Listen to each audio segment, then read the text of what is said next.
Hi, and welcome to The Real Deal with Deb. Being born into dysfunctional generational trauma, I know too well the effects it can have in all the different areas of our life. So I decided to create a space to support women of all ages where we can grow together while sharing personal and entrepreneurial lessons learned through authentic connection, love, and laughter. After 30 plus years of building a successful business as a REMAX realtor while studying emotional intelligence skills throughout my career and life, I now want to help support other women and empower them to tap into their own emotional intelligence skills. Today, I would like to welcome Debbie Compton all the way from Oklahoma City. Debbie, thank you so much for being here. I appreciate that you took the time out of your day.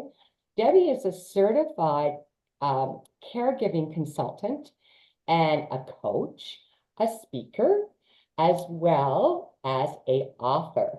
Debbie, welcome, welcome, welcome. It's really great to finally meet you. And Debbie, let's just jump right in, Deb. Please, if you don't mind, start by giving us a little bit about your background and how did you come about getting into the caregiving field? Thank you. First off, thank you so much for having me, Debbie. I appreciate it. Good to be on the show, and I love talking to another Debbie. Thanks. Caregiving was not a choice per se. It wasn't something I thought, oh, this is in my career path. That was not it at all. I was in business, traveling coast to coast and leading a team nationwide, having a great time. And my dad started getting worse, and we realized then later that he had Parkinson's.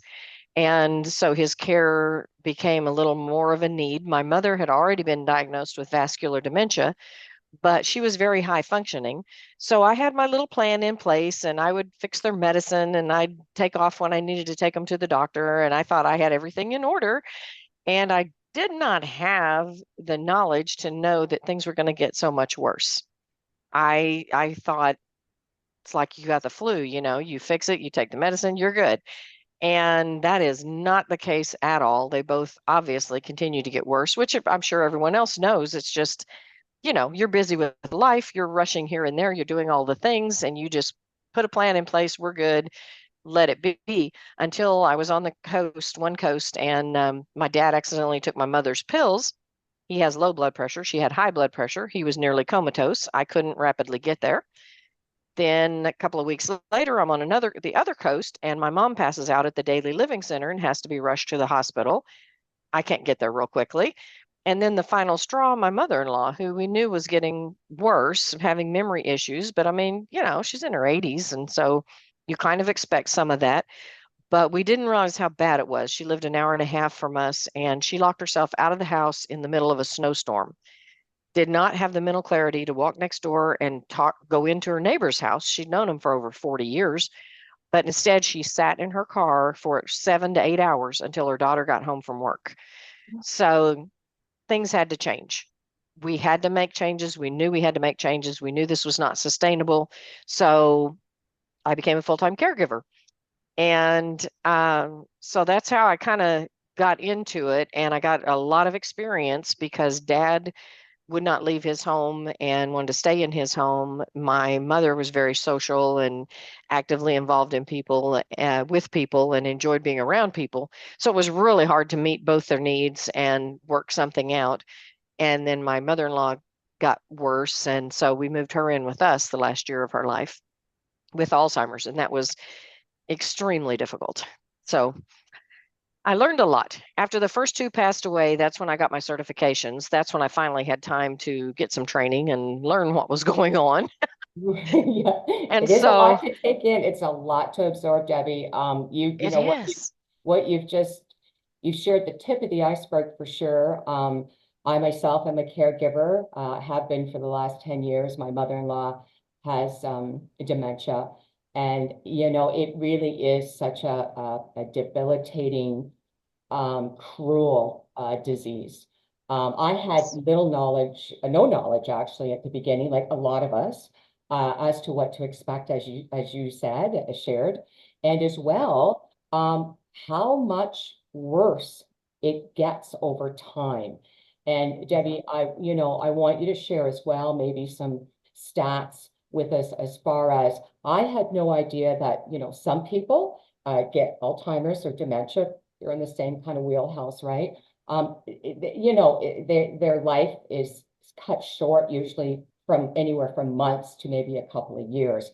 I do understand now that it's rare that my mother-in-law is 95. Okay, she just turned 90. Wow. I know. And Wow. I'm really close to her. We had a close relationship. I've been with her only child, her son, for 20 years now. And I have to be honest with you and share that it has been one of the most difficult journeys I've ever been on. Only because, you're right, with not understanding fully what it does to the body and the mind.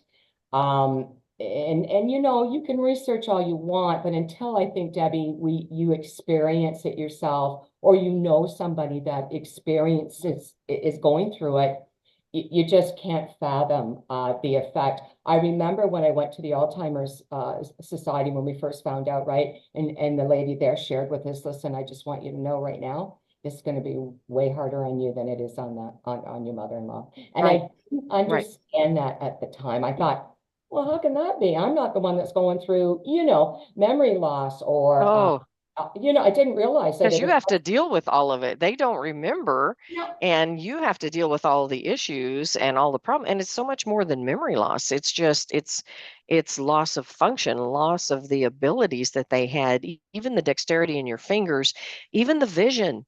And I didn't know this until I took my training, that once they get dementia, their vision starts to close and they Oh, lose their exterior and and the peripheral vision. And that's why we as caregivers mhm. upset people sometimes because we approach them from the back or the side. They don't know we're there. They can't see us or hear us, and we startle them, and then we wonder why they get upset. It's Right. like, That's a good okay, point. You know what, Deb? Thank you for yes, sharing that because I'll be honest, I didn't know that. And yep, that is a good point brought up that, you wonder why, because a lot of times they get easily agitated. yes, Right? Luckily, my mother-in-law, isn't in that part of the wheelhouse. She hasn't got good. that side where she's getting more angry or, Hmm. like I can only imagine how they're feeling through the frustration and loss of Wow. mobility. Like my mother-in-law's been in a wheelchair for 5 years now, Debbie, and I Hmm. think the saddest part for me, the hardest part for me was that not only does she not, they no longer recognize you, and that's okay because I think we're human beings and they feel our love. I think it's really Yes, important, Debbie. You understand this, and I'd love to share it with the audience.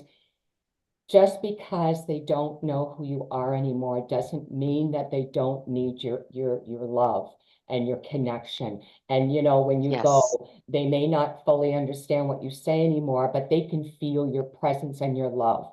And That's I exactly what I was going to share. And oh, that's what I tell people is that they're just confused over the connection. They still love you. My mother still loved me when she had no idea who I was, and she would still give me a great hug. She told people we went to high school together. And so I would just just laugh, you don't gotta have a argue, sense of don't humor. correct. Exactly, It's exactly. okay because they know obviously we didn't go to high school together. It's okay. It's okay. It doesn't matter. And it was wild. The first time that mom didn't recognize me, it just broke my heart.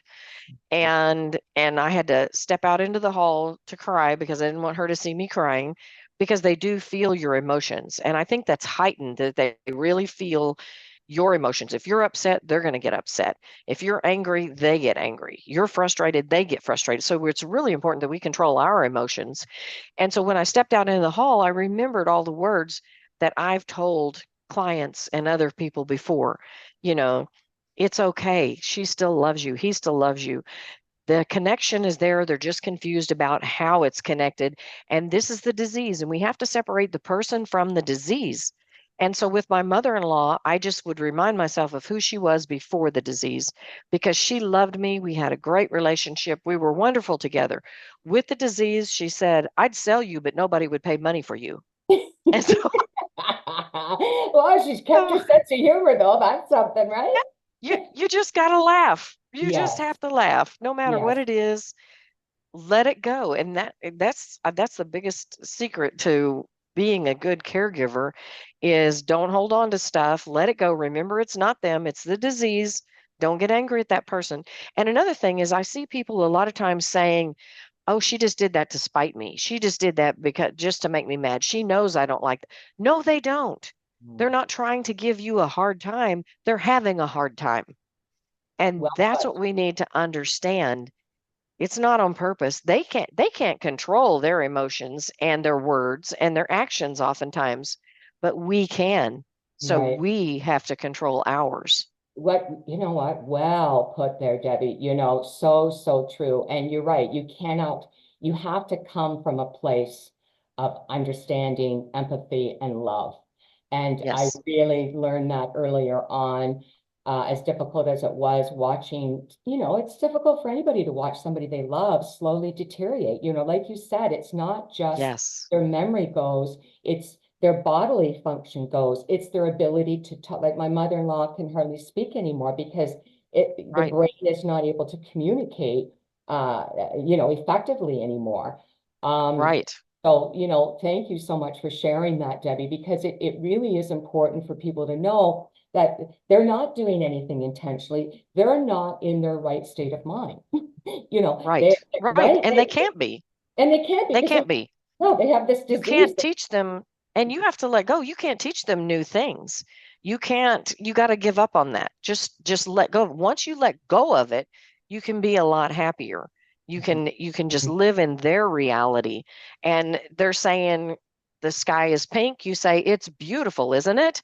Yeah, And they say there are monkeys in the trees, and you say yes, there are. Because who cares? that's Because right. here's the thing, when you argue with them, you make them stressed out. Uh, Guess what makes the disease go faster? Stress. You're yeah. making the disease worse when Okay. you argue with them, Very and you interesting. accomplish nothing, Hmm. because if they're hallucinating and Hmm. they see those monkeys in the tree, which my Right. mom did, Yep. and I was trying to get her in the house. It's wintertime, it's cold, we're on the porch, Right. and she's Right. looking at these monkeys in the tree, and Yeah. there is a tree, but there's no Right. monkeys, obviously. And so you work with what you have. So I said, you know what? I bet they could use some clothes. Let's go get them a jacket. And so she said, oh, okay. So we go in the house. By the time we're through the door, she's forgotten the monkeys and we're So, fine. And I got her in the house. So, uh, Debbie, you know what? So useful. I was just going to ask you to share some useful tips to help people that are, in a caregiving position now or about to be. We never know what's going to happen in life. oh, And yeah. what you just shared was tip number one. It's okay.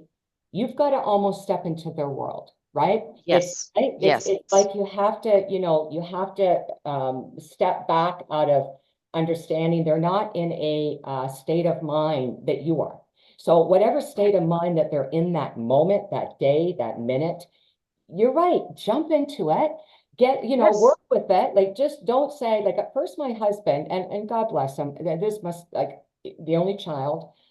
I could tell at first it was really hard as far as just he was getting frustrated, right? Because she Right. wasn't, and I would say to him Yeah. after, I would say, honey, because you learn as you go, right, in life, like you said, Right. sometimes, Exactly. right, you learn as you go. And I would say to him, Yes. listen, you just have to get out of the mindset that she's able to communicate the way that she used to, or the way that we're able Right. to, and just jump into her world. Like you just said, if the sky's purple, isn't that pretty? You say it is pretty.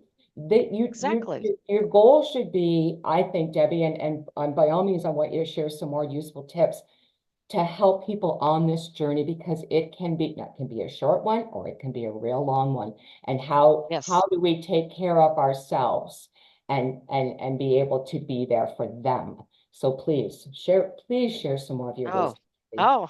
I love it. I love sharing about it because that's the thing. The reason I do what I do, I'm a Christian. I believe that everything we go through is for a reason.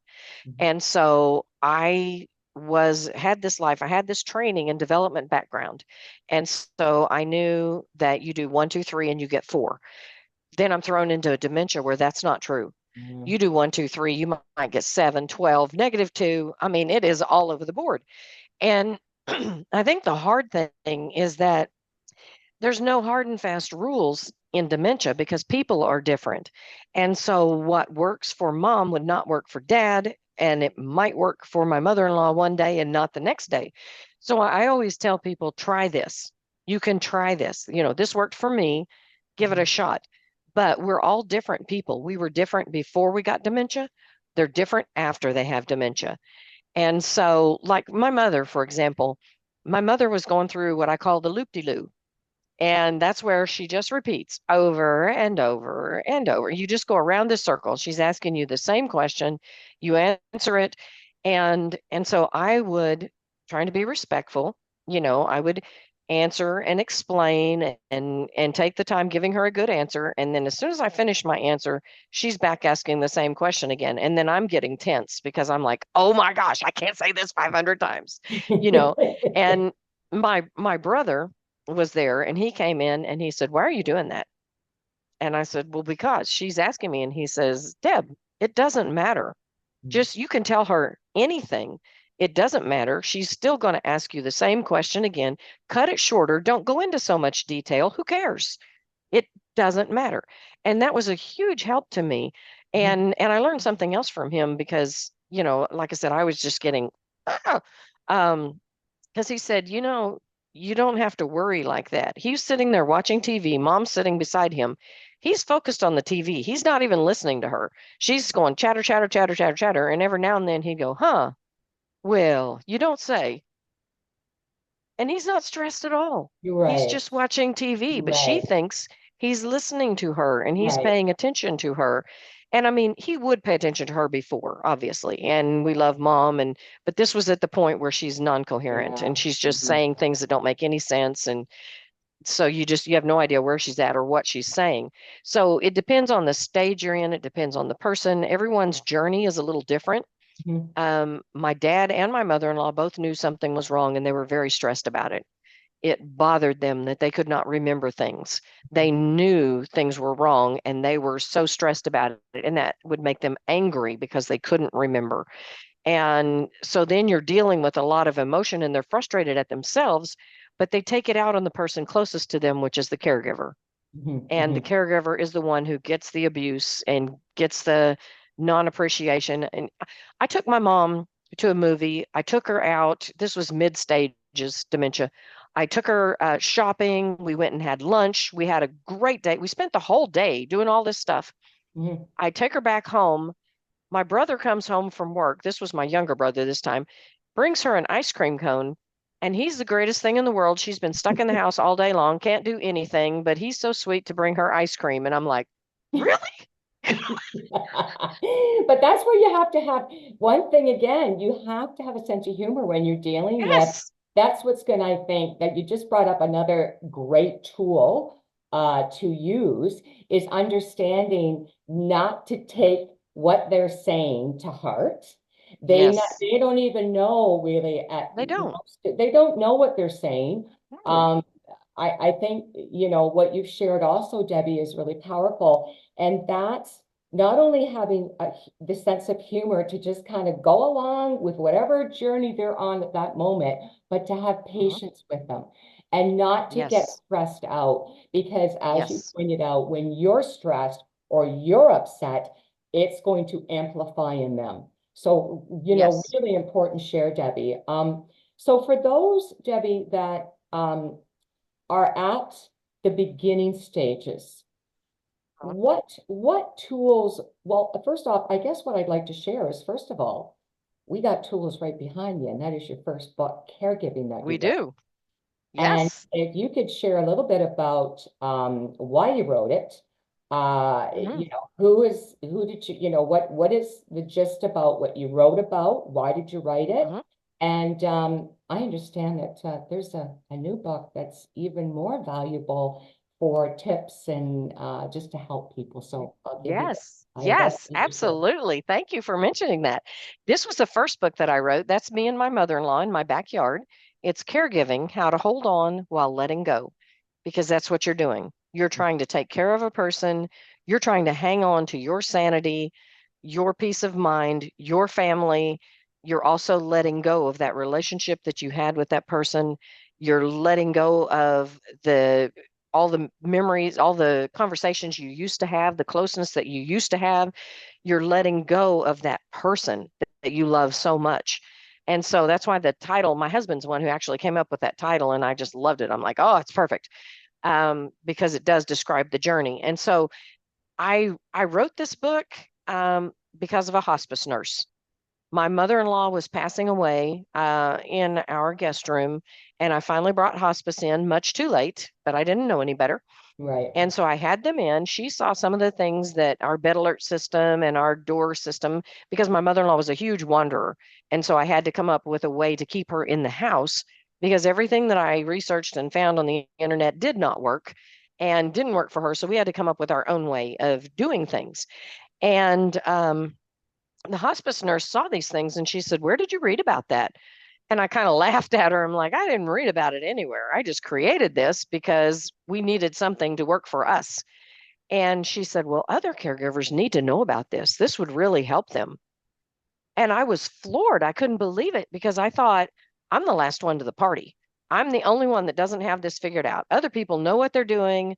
I'm just flailing around here, researching as much as I can, asking questions of doctors and nurses, trying to learn everything at a rapid rate with three different diseases going on with dad's Parkinson's, my mother in law's Alzheimer's, and mom's vascular dementia. And I mean, I'm just trying to keep my head above water at that point. And when she said that, it really hit me. And so I prayed about it.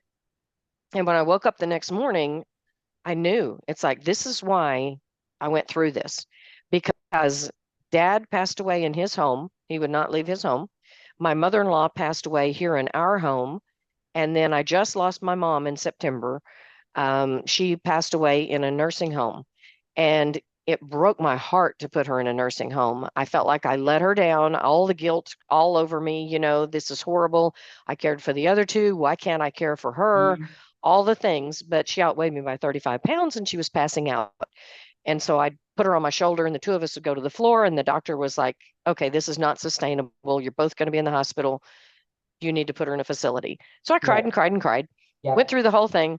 Turned out to be fantastic for her. She had a wonderful time. She had friends to talk to. They had activities going on. And then I realized she might have been a little bit bored being home, you know, Right. not Right. having that much going on. And she was staying with my brother at that time, my younger brother. And so he was taking care of all the night shift stuff and the evening stuff. And then I'd just take care of the daytime stuff. And then we'd send her to the daily living center part of the time too, which is a great tool, a great respite for caregivers. They're called by different names, but it's senior center, daily living center, different names, but you can send your loved one there. And in our particular case, they come and pick them up in a limo. So my mom was like, "Woohoo, I get to ride in a limo. I am uptown." She was excited and she's chatting with everybody in the car. And every day it's the first time she's met them. So Right. she's talking to them, But and she just loved it. you know what, Debbie, again, what you're sharing is so valuable. And thank you from the bottom of my heart for all that you do to help. And you're going to talk a little bit about a new book that is now out, and we'll have a Yes. lot of helpful tools, a lot of information shared that will help a lot of people because, it is a journey that I think nobody is really prepared for. Like you said, we're all different and we're all going to experience, our loved ones with dementia, Alzheimer's, whatever it may be, differently. But I think, you just shared too another valuable tool, and that is we have to let go of that guilt. Me and Yes. my husband were still working. My husband just retired. My mother-in-law has been in a nursing home now for 8 years. And you're right, there's a lot of benefits to having them in a nursing home We would have Mhm. loved to have been able to take care of her with us, but Mhm. it just wasn't possible between both of us working and, you know, you Mhm. can't leave them Mhm. alone. You have to have somebody there, right? So Yes. if, Yes. you know, like, so anybody listening, you know, please be, you know, we both, me and Debbie, want you to be aware that there's situations and their timing and where they're at with the disease is Yes. crucial in the type of help that you can offer or the type that they help they need. So they really, Yes. really, you know, powerful reminder, Debbie, that you know we have to. And I know me and my husband felt so guilty. I cried all weekend when she went into that. Like Yep. it just broke my heart, right? Because I thought, oh, Yep. you know, and you know, as painful as it is for us, we have to take ourselves out of that and Mhm. put their needs first. You know what I Mhm. mean? And I really learned that through the process of her going into a nursing home, like you just shared the benefits that oh they get, you know, they go on a little bus and they go for a ride around this thing, and the next thing you know, she thinks she's going again the next and again, Yes. it's just whatever they're doing in their mind, whatever they're experiencing, we're just there to agree with them, love them, and be Mhm. patient with them. Because I think a Yes. lot of people get really, my husband, like I said, I mean, he got a lot better, obviously, and you know, we learned in time, and you know, you do learn. But yeah, there were times like, you know, you kind of get sick, like you said, the circle of repeating themselves over and over again. You, like you said, though, your brother was smart enough to understand. Yeah, she let her go, let her say whatever she needs to say, and every now and then say, yep, Yes. yep. It doesn't Yeah. just because you may not be paying full attention does not mean that you're not making them feel that you're there. Yes, he was offering value, and that was the thing, validation for her, and for her, it was quality time well spent. And I wanna say too, on the nursing home, the Yes. big benefit of having mom in the nursing home, Mhm. it helped our relationship greatly because I no longer had to be the mean person that was making her bathe, that was making her eat, that was making her take her pills. Now I got to be the daughter. I got to be the fun one. Right. I got to Yes. come and put on silly hats and dance to crazy Yes. music, and it really helped our relationship. And so that's something that I think people don't think about Mhm, because you're mhm, under so mhm, much stress. And mhm. when it's 24/7, you're exhausted. You don't have the patience that you used to have. Everything's shortened. It's harder on your family, it's harder on everyone. It was so extremely difficult to go through that situation. And when like I said, when they're in the nursing home, that pressure's gone. You can go home, you can relax, you can sleep all night long. Yes. It's amazing what a difference that makes to your well-being, to your mental health, and then you can enjoy time with them again. Yeah, good So point. there's a lot So of what benefits that good we point. don't Good look at. point. You absolutely, Deb. And you know what I found on my own, like after, like I would read to her, you know, Hmm. and she really liked that. And then when I realized that, you know, because there's stages, right? There's phases of the disease, and everybody, Yes. like you said, reacts differently. And then I Hmm. realized about a year ago, she really couldn't care less about me reading to her. And I didn't take it personal. It's like, okay, so now what I do is we all have cell phones and we all take pictures and we all have cute little Yes. videos. I love animals and that. So, and I think, like you said, and I didn't realize, Debbie, so thank you for sharing that. I didn't realize that their vision becomes more Hmm. narrow. So Yes. I would definitely something, you know, useful to keep in mind. But she Yes. now, when I go and I'll show her, she loves birds. You know, I'll Yeah. have pictures of birds on my phone. I'll have a picture Yeah. of her grandson, of my husband, of just, and you know what? I really can see that it helps her almost try to Yes. focus as little as she Yeah. can or as much as she can. It's no biggie, but it brings her joy. I think it's Yes. tapping into, like you said, you were wearing silly hats. You were able to really make the most of your time with her once she had the help that she needed in a nursing home. Now, unfortunately, Yes. Debbie, and this is one of my questions I want to ask you, because I know in Canada here, you're in the United States, And Mm. from my own research, just with what's happening with our level of care for nursing homes and assisted living, and that we are in a crisis here. Mm. We do not have enough homes, nursing homes available. When my mother-in-law was diagnosed, Debbie, unfortunately, she was in the hospital just getting a standard test. Just, I don't know what it was, doesn't matter, but she was getting a standard test. They picked up something. Next thing we know, they're doing an assessment in the hospital on her. Then that's when we realized, oh, she's got dementia. Mm. They would not Mm-hmm. release her back to her Ooh. she was in assisted living. They would not release her back there. They kept her in the hospital for weeks until Oh, a nursing home came available. Anyone, in other words, you don't get to pick, within a oh my 30 goodness. mile radius. And then she was sent half an hour away from us. And let's just say, Debbie, um, I felt like when I went there, I was in the movie One Who Flew Over the Cuckoo's Nest. It was Oh my gosh, that's horrifying. terrible. I'd never been in a nursing home, so I didn't know what to expect. Number one. Number Right. two, I didn't understand that there are different levels of care. So those that are listening, please, please, please do your research. Try Yes. to get yourself on a list, like your name on a list, because it can take years. Mm. Again, Debbie, please share what's happening in the States, because I know I don't know what we're going to do in the next, like, we're baby boomers. We're Mm. just it's going to double. We discussed this early on, Debbie, me Right. and you, that there's millions and millions of people worldwide that have dementia, Alzheimer's, whatever. It's only going to explode in the next 10 years. And how are we going to take care of people if we don't have the facility or the know-how to do so? Exactly. And that's horrible. What a terrible story. I'm so sorry that you went through that. Yeah. We don't do that here. You choose, and I went to every nursing home facility all around. The bad part was that I had to move her during COVID. And Yeah. so, I was literally en route to tour a facility and they said, we found a place, we called me and they said, we found COVID, we're shut down, you can't come in. And so go and research more and find others. So we have quite a few places. Some places it can be very difficult to get in. The really good facilities take longer to get in because they're good. And so you go through that, but you do your research, and there are different levels because assisted living here just requires a little bit of care.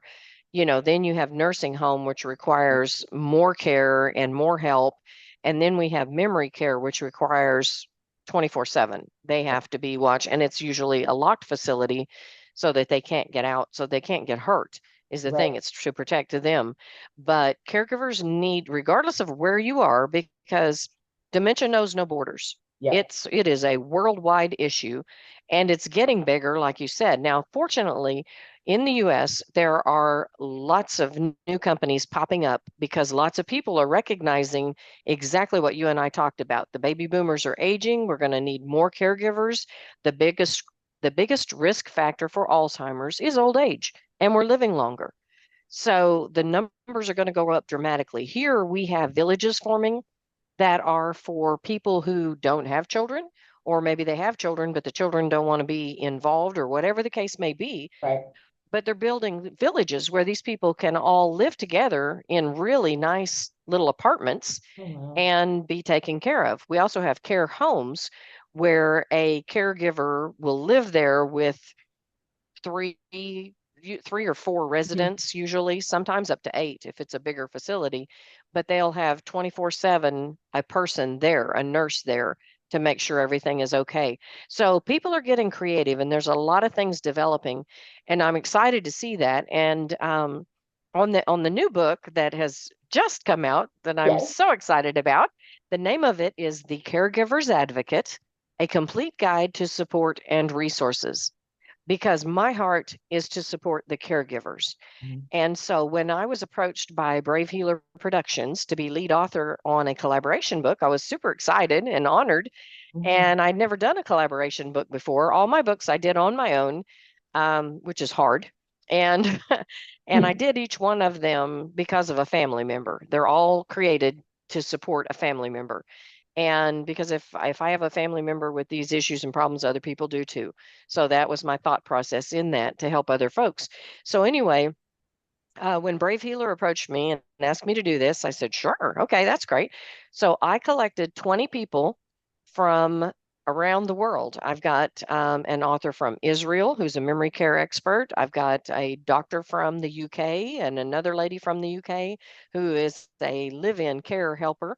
I've Mhm. got people from Canada in various consulting roles and things.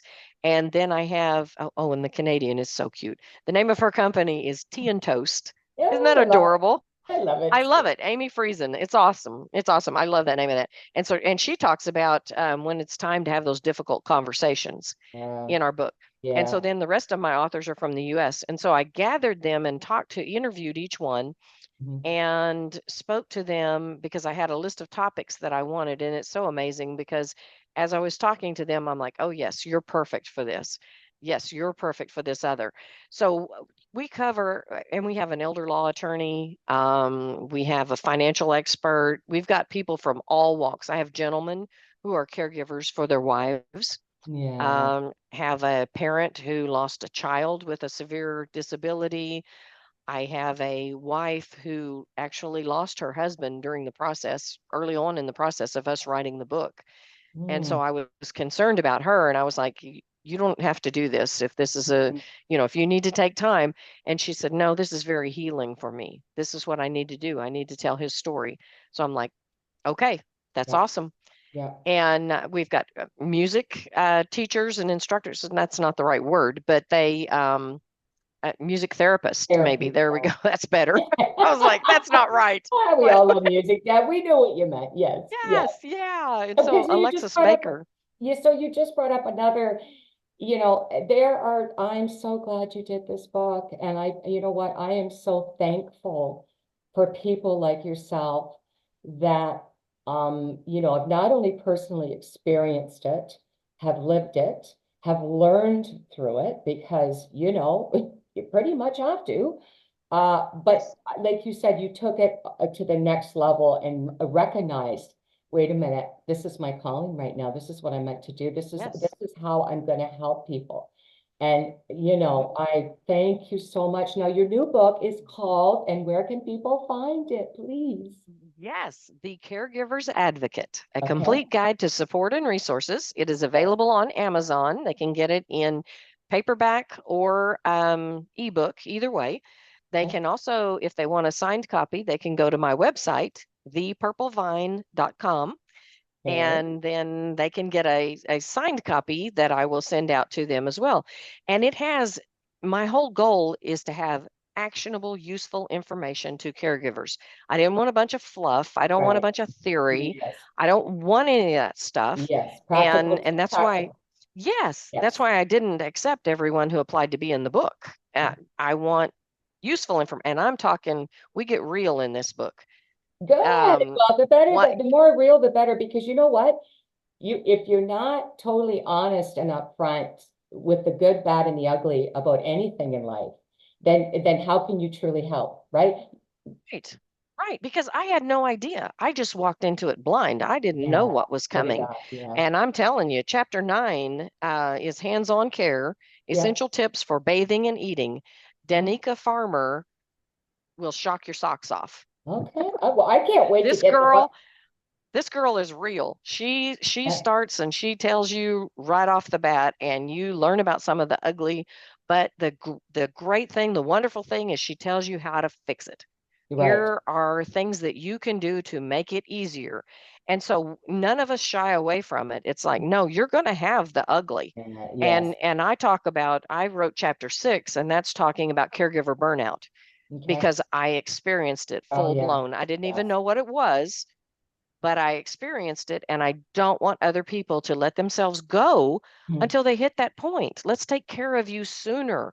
And so I give you lots of ways that you can reduce the stress, reduce the anxiety in your life, and you can do it fast. You can do it all by yourself. It doesn't cost a dime, and it works You're right. because I've experienced it. I Right. know that it Yeah. works. I'm not That's, telling you theory. yeah. And that's what with all the others too.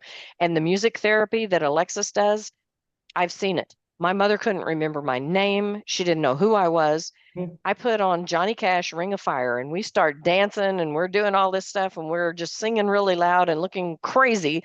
And yeah, I don't care. You that's know, right.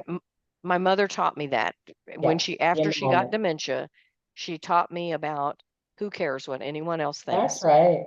You just be happy. And that was a hard lesson for me because Mhm. mom's like, come dance with me. And I'm going, look at all these people around. I don't want to dance.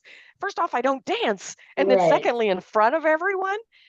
And then I got to the point of who cares? Let's go. Ring of Fire. At the end of that song, she Mhm. knew my name. She called me Yeah. by name. She told me she was so glad I was there. Mhm. Music therapy Oh. works.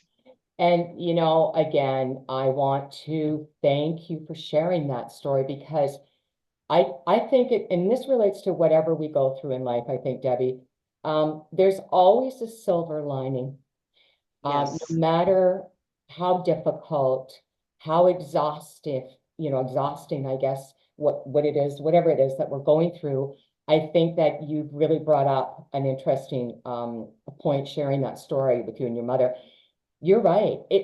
It's all about those moments where you can connect in Yes. whatever way that you can connect. And like you Yes. said, forget everything else and be in the moment, whether it's singing, dancing with them, holding their hand, whatever it may be, right? And really, Yes. Debbie, I can't wait to read your book because Oh, I thank you. I know myself. I can tell already, and obviously you've got a hands-on experience, which I love, because this is just my opinion, but I think theory is really good, and it's really good. Information is powerful, right? We all need to have Yes, I information, agree. but Hmm. however, there's nothing better than sharing with people what experiences you have gone through and what you learned from them yourself, because Yes. it really is a hands-on every day, every moment is it's a different cup of tea. Yes. And I think Yes. once you understand that this disease, as it progresses, and again, I can't wait to read your book because it sounds like, Debbie, you've got all the right people in there sharing I do. their knowledge and their experience on how to best not only help the people we love that have this terrible disease, but also how to take care of ourselves. Because, if we don't Yes. take care of ourselves, we're not going to be able to be there for them, right? And Exactly. there was a time I didn't realize, because years is a lot. When you go through caring, help to care for somebody for years and seeing them slowly lose Hmm. so much of themselves, it can take a toll on you. And I had to Hmm. step away, I had to take a break. And I felt so Yeah. guilty for it, Debbie. I did. I felt so bad. And then talking to somebody, I recognized that I had to recharge.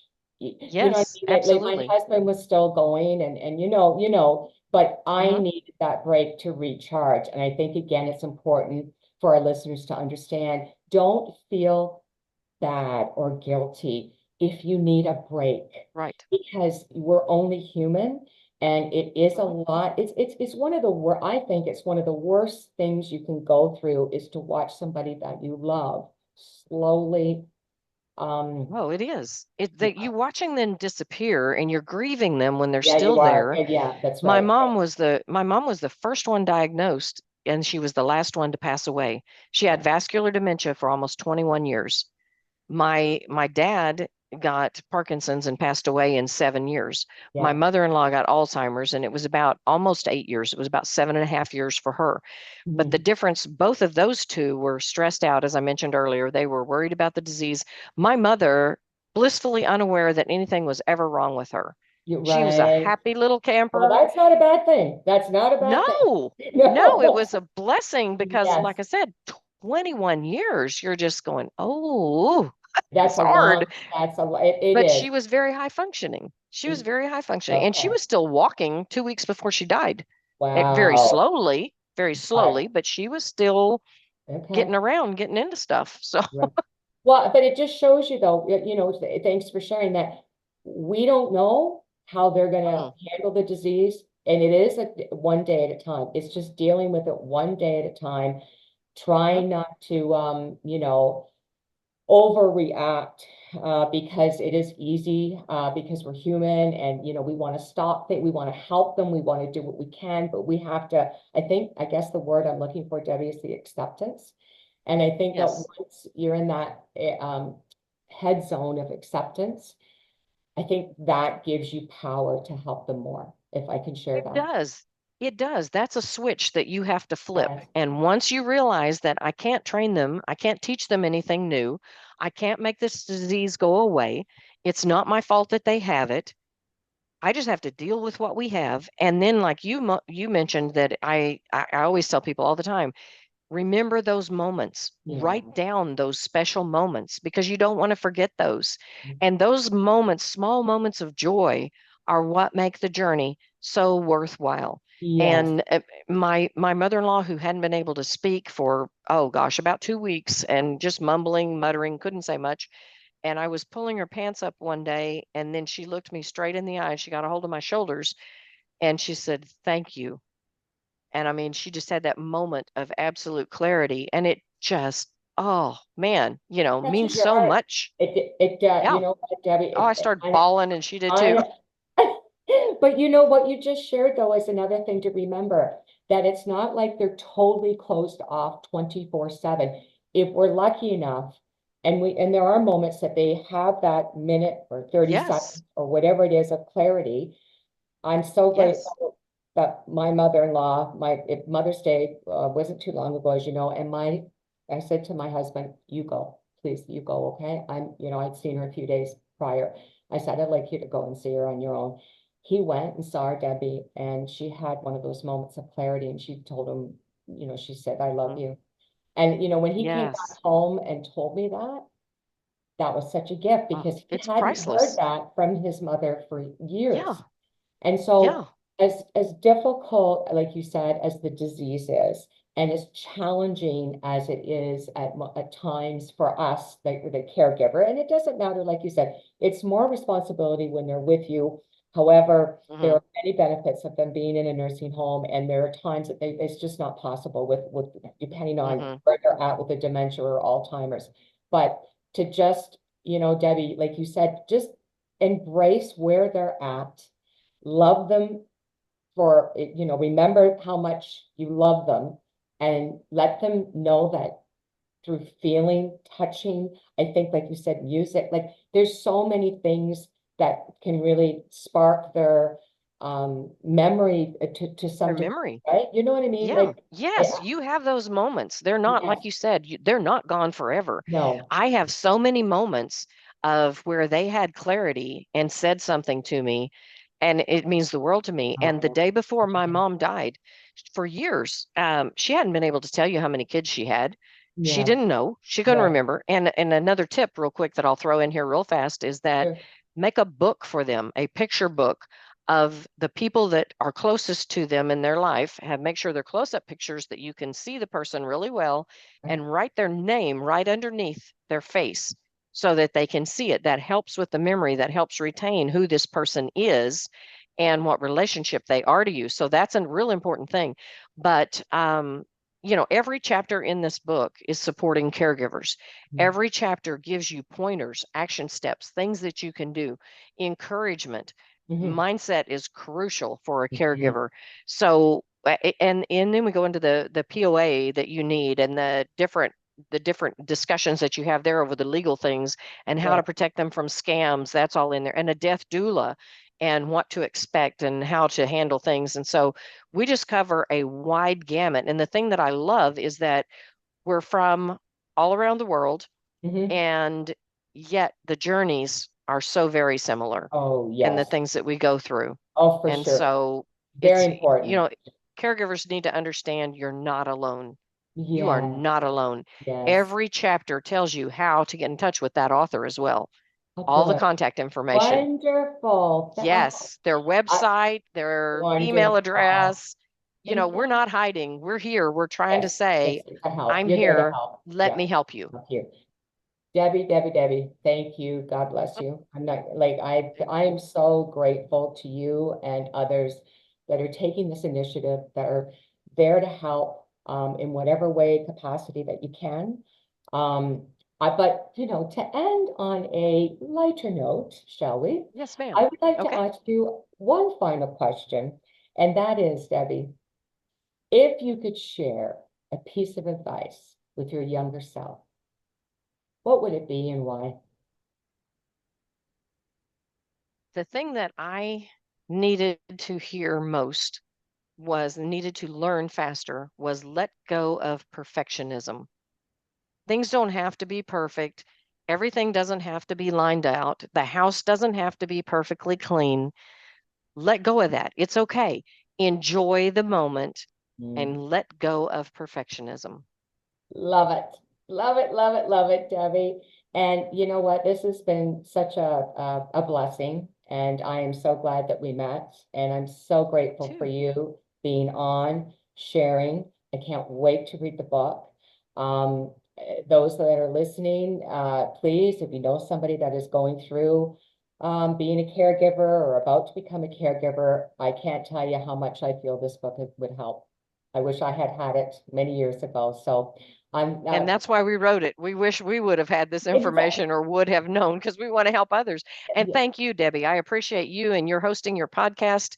That is helping get the word out to people as well. And that's what we need to do. We just have to amplify our voices. So thank you for doing that. And thank you for having me on. God bless you as well. Oh, thank you so much. And again, Debbie, keep doing what you're doing. You're making a big difference. Have a good day. Thanks for listening, though. Thanks again for taking some time out of your day to spend it with me. If there's a topic you'd like me to discuss, please reach out at therealdealwithdeb@gmail.com. If you've enjoyed this episode, I'd really appreciate it if you left me a review. And as always, keeping it real. Until next time.